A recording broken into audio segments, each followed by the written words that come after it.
Hello dear students, welcome to magnet brains, एक ऐसा platform जो कि आपके लिए लेकर आता है क्वालिटी कंटेंट, वो भी बिना किसी पेड सब्सक्रिप्शन के। तो इस वीडियो में मैं आपसे एक और एस्पेक्ट जो है डिस्कस करने जा रहा हूं। बात करेंगे किसकी? लॉन्ग आंसर टाइप क्वेश्चन की। लॉन्ग आंसर टाइप क्वेश्चन जो होते हैं काफी इंपॉर्टेंट हो जाते हैं, ज्यादातर मार्क्स ये होल्ड करते हैं और यहाँ पे एक्सपेक्टेशंस भी जो हैं वो बहुत बढ़ जाती है टीचर्स की। सबसे इंपॉर्टेंट बात, यहां पे 100% प्रोबेबिलिटी बिल्कुल नहीं रहती स्कोर करने की, कहीं ना कहीं से मार्क्स जो हैं वो कट ही जाते हैं। तो ये बेसिकली मार्क्स क्यों कट रहे हैं, किस लिए कट रहे हैं, ये सब चीजें हम देखने जा रहे हैं किसमें, इस पर्टिकुलर वीडियो में। पर पहले बात कर लेते हैं, एक छोटा सा रिकैप्चुलेशन कर लेते हैं शॉर्ट आंसर टाइप क्वेश्चंस का, जो कि हमने इससे पहले वाले वीडियो में डिस्कस कर रखे हैं कि क्या एक्सपेक्टेशंस रहती हैं हमसे। तो बात करते हैं शॉर्ट आंसर टाइप क्वेश्चन की। 3 मार्क्स के आते हैं, 30 वर्ड्स में लिखेंगे। दैट मींस हम 3 से 4 डायमेंशन यहाँ पे प्रोवाइड करेंगे, कीवर्ड के हिसाब से लिखेंगे, कभी भी हम क्या रखेंगे, नंबर नहीं लिखेंगे, हमेशा बुलेट पॉइंट में ही आंसर करेंगे।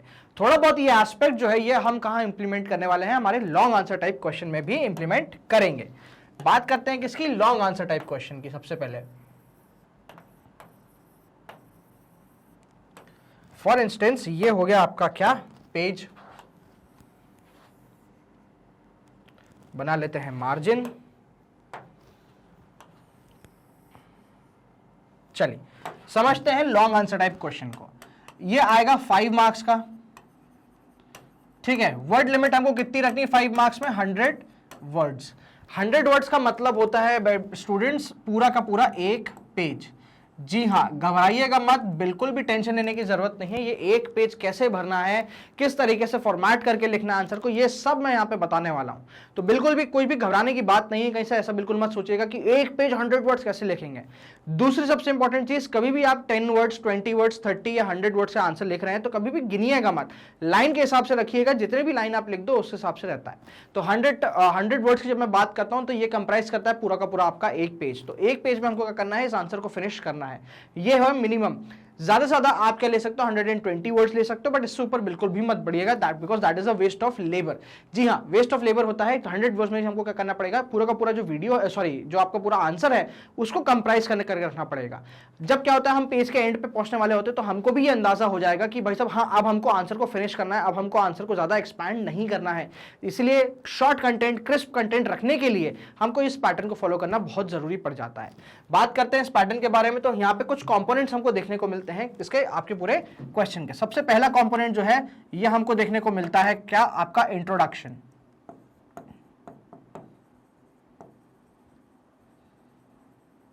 इंट्रोडक्शन बेसिकली क्या होता है, जो भी आपका कीवर्ड है उसको क्या करोगे आप, डिफाइन कर दोगे, ठीक है। वो हो जाएगा क्या, आपका इंट्रोडक्शन। कि बेसिकली जो भी क्वेश्चन में आपसे पूछा गया है उसको आप क्या कर रहे हो, एटलीस्ट पहले बता रहे हो एग्जामिनर को कि यार ये चीज ये होती है, तभी क्या होता है मैं आपको जो डायरेक्शन में जो क्वेश्चन पूछा गया है वो मैं बता सकता हूं। तो सबसे पहले कीवर्ड जो होगा उस पर्टिकुलर क्वेश्चन का, उसको आप क्या करोगे, डिफाइन करोगे, ठीक है। उसके बाद आप दोगे क्या, एक कनेक्टिंग लाइन। क्या दोगे आप, एक कनेक्टिंग। खैर, कनेक्टिंग लाइन देने से पहले एक बार और देख लेते हैं कि इसमें बेसिकली क्या होगा, आपको 20 वर्ड्स के आसपास लिखना पड़ेगा, दैट इज ऑलमोस्ट 2 लाइन्स। ज्यादा से ज्यादा आप क्या कर सकते हो, 2.5 लाइन्स का भी क्या कर सकते हो आप, इंट्रोडक्शन दे सकते हो, बट इससे ज्यादा एक्सटेंड बिल्कुल करने की जरूरत नहीं है। नेक्स्ट कंपोनेंट आता है आपका क्या, कनेक्टिंग लाइन।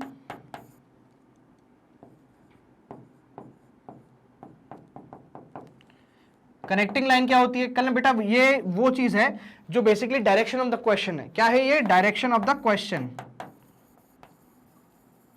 डायरेक्शन का मतलब कल sir north west south east बिल्कुल नहीं है। डायरेक्शन बेसिकली आपसे अल्टीमेटली पूछा क्या गया है उस कीवर्ड के बारे में, क्या उस कीवर्ड के फीचर्स पूछे गए, क्या उस कीवर्ड से रिलेटेड कोई प्रॉब्लम आपको बतानी है, क्या उस कीवर्ड का विश्लेषण करनी है, एक्सप्लेनेशन एनालिसिस आपको करना है। ये जो होता है ये होता है डायरेक्शन ऑफ द क्वेश्चन। तो हमको डायरेक्शन ऑफ द क्वेश्चन से रिलेटेड ही कनेक्टिंग लाइन लिखनी है। पहले क्या करा करते थे, ज्यादातर बच्चे या ज्यादातर स्टूडेंट्स क्या करते थे, इसी कनेक्टिंग लाइन से आंसर चालू करते थे। Following are the features of article 21, following are the features of article 22, या फिर following are the features of public facility. ऐसा बिल्कुल नहीं करना है। पब्लिक फैसिलिटी को आप डिफाइन करो कि पब्लिक फैसिलिटी है क्या, वो बताओ तो सही पब्लिक फैसिलिटी क्या है, तभी तो आप उसके फीचर्स बता सकते हो। अगर किसी चीज को डिफाइन नहीं कर सकते तो उसके फीचर्स आप कैसे बता सकते हो। भाई मैंने एक जानवर देखा, कल सर फीचर बताइए, तो भाई पहले मेरे को जानवर तो देख बताओ, कौन सा जानवर देखा मैंने टाइगर देखा, मैंने वुल्फ देखा, मैंने लायन देखा, मैंने हाथी देखा, या मैंने कुछ एक अजीब सा चीज देखी, तभी तो जाके मैं उसको फीचर्स बता पाऊंगा कि हाँ यार उसके 4 पैर थे, 3 नाखून थे, 2 सर थे। समझ रहे हो, इस टाइप से। अब बड़ा विचित्र सा जानवर है, आई नो कि 2 सर के साथ तो 3 नाखूनों के साथ, बट स्टिल मैं क्या कर रहा हूं, जब तक मैं उसको डिफाइन नहीं कर सकता, तब तक मैं उसके फीचर्स नहीं बता सकता, तब तक मैं उस क्वेश्चन के डायरेक्शन पे बिल्कुल नहीं जा सकता। इसलिए इंट्रोडक्शन जो होता है वो काफी इंपॉर्टेंट पार्ट हो जाता है। यही पार्ट जो है तो ये आपके आंसर को स्टार्ट देगा, और यही पार्ट रहेगा जो अगर आपने अच्छा लिख दिया तो इनकेस अगर आपने बॉडी में कोई मिस्टेक करी होगी तो उसको ओवरलुक करने के लिए आपका इंट्रोडक्शन स्ट्रांग ऑलरेडी बैठा हुआ है, आपको कोई दिक्कत नहीं है। कनेक्टिंग लाइन की बात करते हैं, 10 वर्ड के आसपास आप क्या करोगे, कनेक्टिंग लाइन या फिर एक लाइन जो है आप लिख दोगे। इसमें कुछ करना नहीं है, बेसिकली जो डायरेक्शन पूछा गया उसके बारे में आपको बताना है। Next important, most important part आता है जो सबसे ज्यादा नंबर रखेगा। जैसा था इंट्रोडक्शन, देखो कितना 1 मार्क्स कैरी कर सकता है, कनेक्टिंग लाइन कोई भी मार्क्स कैरी बिल्कुल नहीं करेगी, वो इंट्रोडक्शन का ही एक हिस्सा माना जाता है। ठीक है, बात करते हैं किसका सबसे मोस्ट इंपॉर्टेंट पार्ट के बारे में, आपकी बॉडी। आपकी बॉडी नहीं, आपके आंसर की बॉडी। ठीक है, बॉडी के बारे में बात करेंगे तो यहां पे आप क्या लिखेंगे, जो भी आपसे पूछा गया है बेसिकली कैसे लिखोगे, 40 to 50 वर्ड्स के बीच में आप क्या करोगे, इसको कंप्राइज करोगे। दैट मींस 4 से 5 डायमेंशन, 4 से 5 एस्पेक्ट, 4 से 5 डायमेंशन आप क्या करोगे, यहां पे इनपुट करने की कोशिश करोगे। ठीक है, बात करते हैं 40 to 50 वर्ड्स में ही रखिएगा, कोई दिक्कत नहीं है। फॉर्मेटिंग यहां पे जो होती है इस पार्ट की, ये पार्ट ऑलमोस्ट कैरी कर लेगा आपके 3 से 3.5 नंबर। ठीक है, 3 से 3.5 नंबर जो होता है ये पर्टिकुलर चीज कैरी करती है। ठीक है, बात करते हैं फाइनल एस्पेक्ट के बारे में, जो कि हो जाता है क्या, आपका कंक्लूजन। कि आपने बेसिकली जो भी आंसर लिखा है उससे आप क्या कंक्लूड कर रहे हो। तो कंक्लूजन जो होता है ज्यादातर हम क्या लिखते हैं, इफेक्ट लिखते हैं, उसका इंपॉर्टेंस भी लिख सकते हैं। ठीक है, यही चीजें जो होती हैं ये आपसे कंक्लूजन में पूछी जा सकती हैं। अगर किसी चीज का ऑलरेडी इफेक्ट या इंपॉर्टेंस पूछा गया है तो आप उसका एक फीचर लिख सकते हो उसके किसमें, कंक्लूजन में। बात करेंगे इसको भी 20 वर्ड्स के आसपास लिखना पसंद करेंगे या फिर लिखना प्रेफर करेंगे, 2 लाइन ऐसा आप क्या कर दोगे, आंसर को खत्म करोगे। अब बात आती है कि सर ये पेज कैसे भरना है, ये सब तो मैं लिख दूंगा, ये आधे पेज में ही आएगा सर, इसको कैसे भरूं मैं, ये जो पेज पड़ा हुआ है इसको समझ लो कैसे भरना है। चालू करोगे 1 लाइन 1.5 लाइन छोड़ के, सॉरी 1.5 फिंगर का आप गैप छोड़ के आंसर को चालू करोगे। ठीक है, ये आपने इंट्रोडक्शन दिया, फुल स्टॉप डाला, कंक्लूजन आपकी कनेक्टिंग लाइन दी, कोलन डाला। अब जैसे मान लो आपसे पूछा गया कैरेक्टरिस्टिक, ठीक है, तो अगेन जैसे हमने 3 मार्कर लिखा था, आप अपने पॉइंट में क्या ढूंढोगे, कीवर्ड ढूंढोगे। क्या ढूंढोगे, कीवर्ड ढूंढोगे। 1 लाइन का यहाँ पे गैप रखोगे, गैप को मैं ऐसे इंडिकेट कर रहा हूँ, 1 लाइन का गैप रखोगे। ठीक है, यहाँ पे डालोगे क्या, आप अगेन कोई भी बुलेट पॉइंट डालोगे और लिखोगे कीवर्ड, अंडरलाइन करा बढ़िया सा, उसके नीचे अगेन एक छोटा सा बुलेट पॉइंट डालो, आरो डालो, कुछ भी डालना चाहो, और 2 लाइन के अंदर अंदर उसको क्या कर दो, एक्सप्लेन कर दो। ठीक है, अगेन यहाँ पे क्या करोगे, 1 लाइन का गैप छोड़ोगे, लिखोगे कीवर्ड, बढ़िया सा अंडरलाइन करोगे, बुलेट पॉइंट डालोगे, उसको एक्सप्लेन। ऐसे करके आपको क्या करना है, कम से कम 3 से 4 तो मिनिमम डायमेंशन देने ही देने हैं। ठीक है, फिर फाइनल बात आती है किसकी, अगेन लाइन छोड़ी, कीवर्ड,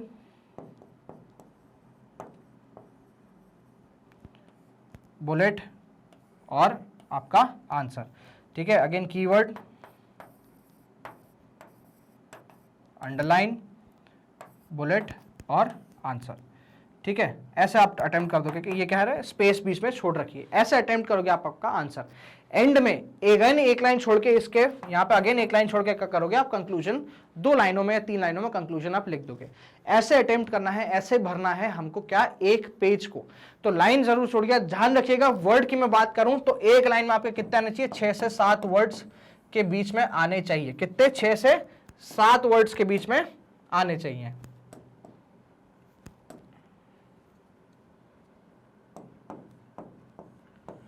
तभी आप क्या कर पाओगे, इस पर्टिकुलर पैटर्न में अपने आप को फिक्स कर पाओगे। अगेन ये पैटर्न बहुत इंपॉर्टेंट है, हेल्प करेगा आपको क्या, एक आंसर को प्रेजेंटेबल बनाने में, आपको समझने में कि अगर इनकेस आप कोई क्वेश्चन छोड़ना चाहते हो तो आपको कितना गैप छोड़ना है ताकि आप उस क्वेश्चन पे वापस आ सको। प्लीज ध्यान रखिएगा, कोई भी क्वेश्चन पेपर में कोई भी क्वेश्चन खाली बिल्कुल नहीं छोड़कर आना है, कुछ ना कुछ एटलीस्ट आप देखो, कोई वो समझ के, आप इंट्रोडक्शन तो आप लिख ही सकते हो, किसी चीज की डिफाइन तो आप कर ही सकते हो, राइट। तो यहीं पे कुछ नहीं तो आपको 1 मार्क तो यही मिल रहा है। ठीक है, कंक्लूजन अगेन क्या होता है, ये 1 से 1.5 मार्क का जो होता है आपका इंट्रोडक्शन कंक्लूजन मिला के होता है। ठीक है, ऐसा जरूरी नहीं है। ठीक है, तो बात करना है इंट्रोडक्शन है कंक्लूजन, तो बिल्कुल कोशिश करिएगा कि आप लिखें। ये चीज हालांकि मार्किंग की जब मैं बात करूं तो 10th बोर्ड के हिसाब से, बट स्टिल आपको अल्टीमेटली देना तो है ही, उसी से अभी से क्यों ना लिखना चालू कर दो। ठीक है, तो प्लीज अगर आपसे कंक्लूजन नहीं बन रहा हो कोई बात नहीं, बट इंट्रोडक्शन जरूर बनाना चालू कर दीजिए ताकि आप कोई भी क्वेश्चन जो है वो खाली ना छोड़ें।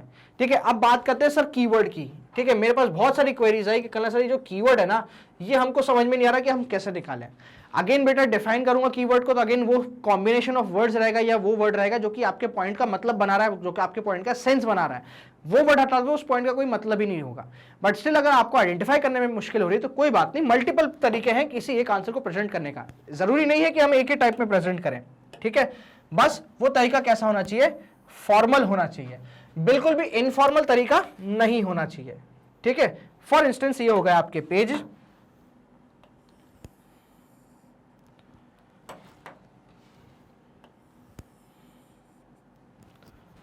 मार्जिन खींच लिया अपन ने।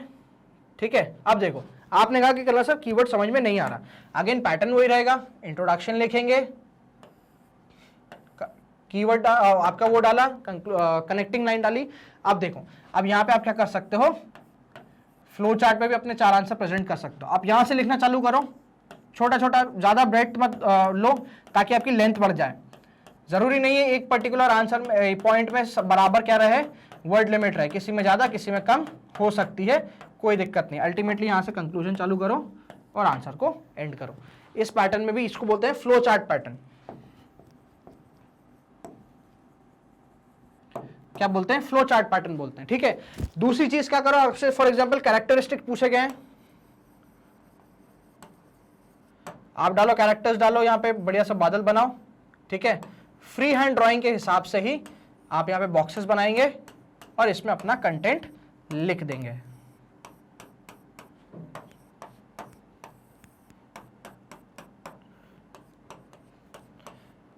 याद रखिएगा बॉक्सेस जो हैं, ये जो भी बना रहे हो आप, ये फ्री हैंड बनाइएगा, ये कभी भी स्केल से बिल्कुल नहीं बनाइएगा, कोई सेंस नहीं है स्केल से बनाने का, टाइम वेस्ट होता है। कभी भी पेपर में हमको पेन चेंज नहीं करना, जी हाँ पेन चेंज बिल्कुल नहीं करना। एक ब्लू पेन जो है वो ब्लू पेन से लिखे, काला उठाने की जरूरत नहीं है। तीसरी बहुत इंपॉर्टेंट चीज है, छोटी छोटी चीजें हैं, देखिए पेन का कैप कभी भी पेन के पीछे मत लगाइएगा, उससे क्या होता है, जो पेन होता है उसका बैलेंस बिगड़ जाता है, वो पेन हैवी हो जाता है, उससे स्पीड नहीं आ पाती। ये चीजें हैं, इन चीज का ध्यान रखिएगा। पेन का कैप हमेशा अलग रखिएगा, एक ही टाइप का पेन यूज करिएगा। Different colours of pen use करना जो है बोर्ड्स में भी अलाउ नहीं होता है, तो अभी से आप आदत डालिए, ये बिल्कुल नहीं करें। जितने भी आप यहाँ पे क्रिएटिविटी करना चाहते हैं पेन से ही करें, ज्यादा पेंसिल यूज कर लें, उससे ज्यादा बिल्कुल आगे मत बढ़िएगा। कलर पेन्स, स्केच पेन्स और ये सब यूज करने की बिल्कुल भी जरूरत नहीं है। इस टाइप से भी डायग्रामेटिक रिप्रेजेंटेशन, ये क्या होता है, डायग्राम रिप्रेजेंटेशन, डायग्राम रिप्रेजेंटेशन भी क्या कर सकते हो आप, इनपुट कर सकते हो अपने इस आंसर में। यहां पे भी मैंने देखो कीवर्ड नहीं लिखा, बट सिंपली मैंने क्या कर दिया, उस आंसर को और बेटर वे में, दिखने के तरीके से बेटर वे में इसको प्रेजेंट कर दिया। क्या कर सकते हो भैया साहब, ऐसे अंदर अर्धचंद्र बना सकते हो, यहां पे ऐसे करके पॉइंट लिख लो आप अपने।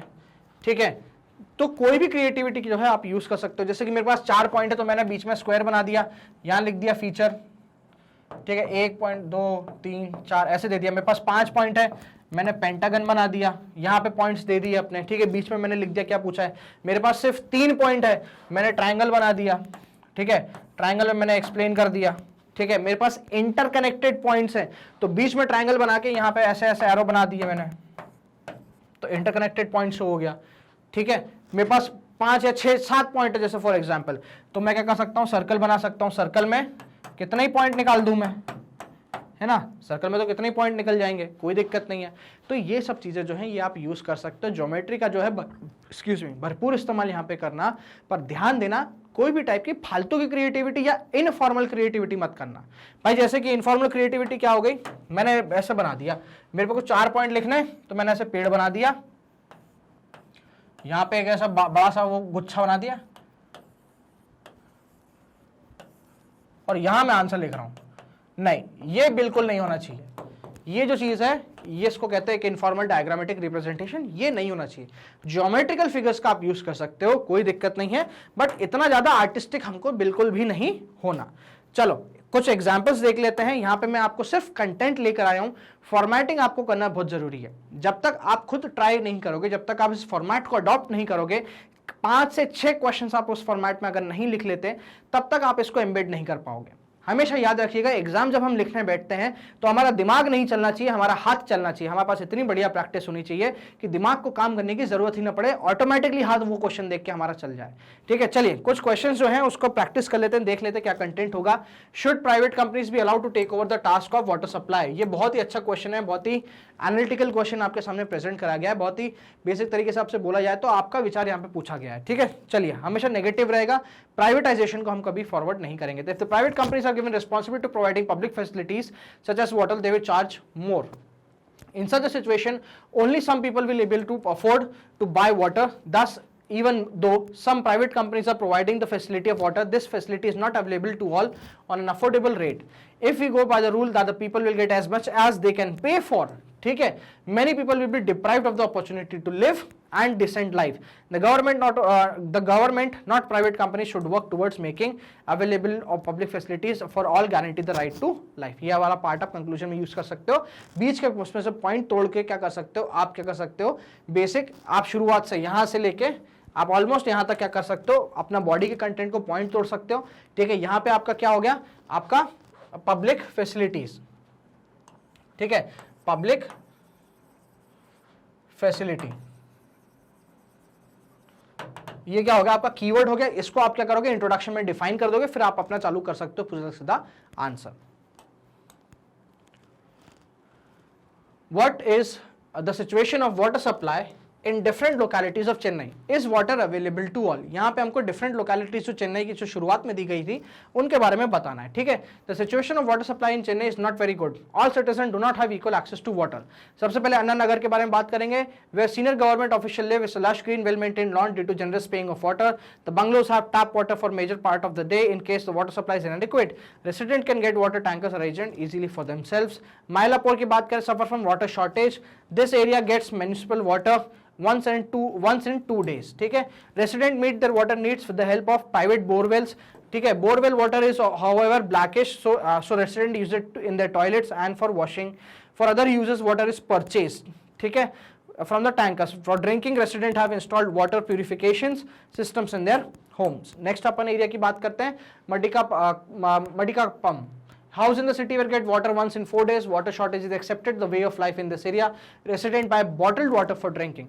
Saidapet की बात करें, some dweller near Saidapet live in herdsmen that do not have tap water. They collect water from the daily needs from a common tap at the corner of the street. Water is supplied to this common tap from a borewell for 20 minutes twice daily. They get about 3 buckets of water daily. During the summer months even this मियर water is reduce. तो हो जाती है क्या, आपका पूरा का पूरा situation about Chennai. यहाँ पे आप एक्सप्लेन कर देंगे कि भाई साहब जो अवेलेबिलिटी और जो एक्सेसिबिलिटी है बेसिकली वाटर की, that is not at all equal in Chennai. तो that is why we need to improve this kind of public facility specially in the areas like Chennai. Where does the government get money for public facilities? बहुत important topic हो जाता है, क्या आ जाता है, taxes. The budget is the account of expenses the government has incurred on its program in the past year and how it's spent in the forthcoming year.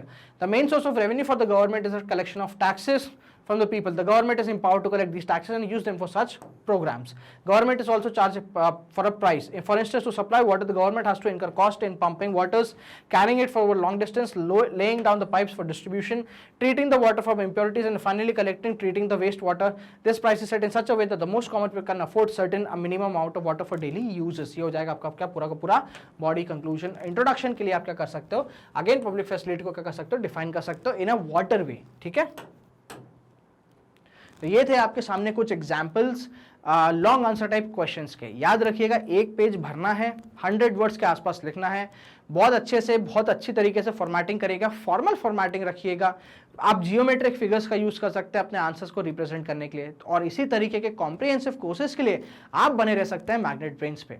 Magnet brains आपके लिए लेकर आता है सीबीएसई से किंडरगार्टन से लेकर class 12 तक के हिंदी मीडियम और इंग्लिश मीडियम के एक्सटेंसिव कोर्सेज। यहाँ पे आपको मिलते हैं मल्टीपल आपके ऑब्जेक्टिव टाइप जो आपके पेपर्स होते हैं, कॉम्पिटिटिव्स होते हैं, उनके वीडियोस भी, जैसे कि ओलंपियाड हो गया, एनटीएससी हो गया, सीयूईटी हो गया, इन सब के कोर्सेज जो हैं ये आपको मैग्नेट ब्रेन्स प्रोवाइड करता है क्वालिटी कंटेंट के साथ, एब्सोल्युटली फ्री। हमारे वीडियोस जो हैं आप मल्टीपल प्लेटफॉर्म्स पे देख सकते हैं। यूट्यूब चैनल से आप सभी वाकिफ हैं, मैं आपको इनवाइट करता हूं हमारी ऑफिशियल वेबसाइट magnetbrains.com पे भी, और हमारा एप्लीकेशन प्ले स्टोर पे मैग्नेट ब्रेन्स के नाम से भी है। यहाँ पे जब आप मल्टीपल वीडियोस देखते हैं तो आपसे किसी भी टाइप का कूपन कोड नहीं मांगा जाता। 100% free education magnet brains dedicatedly quality content के साथ लेकर आता है। अब इस क्वालिटी कंटेंट के साथ साथ मैग्नेट ब्रेन्स ने लॉन्च करे हैं अपने बुक्स। ये बुक्स आपको ई बुक्स और फिजिकल बुक्स के फॉर्म में भी अवेलेबल है। जी हाँ, फिजिकल बुक्स जो हैं ये भी आपको अवेलेबल हो सकती है सिर्फ एक क्लिक की दूरी पे। आपको डिस्क्रिप्शन में दिया जो लिंक है उस पर क्लिक करना है, फॉर्म भरना है, डिटेल सबमिट करनी है, प्रेफरेंसेस सबमिट करनी है। जैसी डिटेल हमारे पास आती है हमारी टीम तुरंत आपसे कॉन्टैक्ट करेगी। इस पूरे जो बुक्स हैं, जो इसमें क्या मिलता है आपको, बहुत ही कॉम्प्रिहेंसिव मटेरियल है। यहाँ पे आपको रीडिंग मटेरियल या फिर नोट्स के अलावा आप क्या मिलते हैं, आपकी प्रैक्टिस के लिए कुछ एक्स्ट्रा क्वेश्चंस, आपके एनालिसिस के लिए प्रीवियस ईयर क्वेश्चंस और अगेन प्रैक्टिस के लिए कुछ मल्टीपल क्वेश्चंस भी आपको साथ में दिए जाते हैं। तो इसी तरीके से हमारे रेगुलर अपडेट्स के लिए बने रहिए हमारे यूट्यूब चैनल पे। चैनल को सब्सक्राइब करना जरूर बिल्कुल भी ना भूलें। इस 8 मिलियन की फैमिली को 10 मिलियन के पार लेके चलना है। कुछ नया सीखा हो अगर इस वीडियो में तो प्लीज अपने दोस्तों के साथ शेयर करें and give this video a thumbs up. Till then, keep watching Magnet Brains and stay connected to us on our social media sites also, like Twitter, Telegram, आपका Facebook and Instagram. Till then, keep watching Magnet Brains.